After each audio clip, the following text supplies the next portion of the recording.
دوای ئەوەی کە بینیتان لە هەڵکشانێکی تردا ئێستاکە هەڵکشانێکی تردا ژمارەیەکی زۆری تۆمارکردن هەیە و تەنانەت لە 1970 حالەتەکانی ئێستا لە هەرێمی کوردستاندا هی هەڵکشانی دووەمە.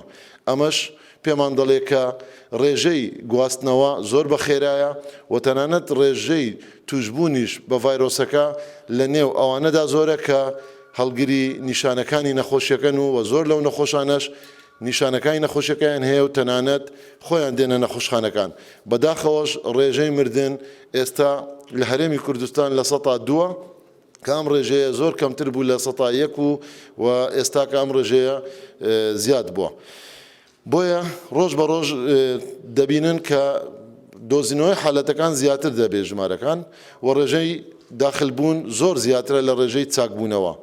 ئەمە ئەو نیشاندەرانەیە کە نیشاندەری ترسناکن لە هەر شوێنێک و لە هەر کاتێک و لە هەر ڕۆژێک هەڵوەستەکردن و ڕاگررتنی ئەم تەشەنەکردنا زۆر گرنگە. هێشتان زووە درەنگ نییە بۆ ڕێگەگرتن لە بڵاوبوونەوەی زیاتر. هێشتان زووە بۆ ئەوەی بتوانین ئەم نەخۆشیە لەم حەدەدا ڕابگیرێ و زیاتر بڵاو نەبێتەوە و ڕێژەی مردن زیاتر نەبێت و توشبوان و ئازیزانمان لە ناو کۆمەلگادا بگەڕێنینەوە و نەچێنە بوارێکی ترسناک کە لە دەستی هەموو پزیشکان و لە دەستی سیستەمی تەندروستیدا دەربچێت. هەروەک بینیتان دوێنێکە حالات نزیکەی 120 حالات لە هەرێمی کوردستان هەبوو. ئەمڕۆ کە 33 حالەتی تر تا ئێستا تۆمار کراوە و بە کۆی ئێستا 1467 حالات لە هەرێمی کوردستاندا تۆمار کراوە و لە سەعاتەکانی داهاتوو بەیانی ڕۆژانی داهاتووش ژمارەی پشکنەکان زیاتریش دەبێت.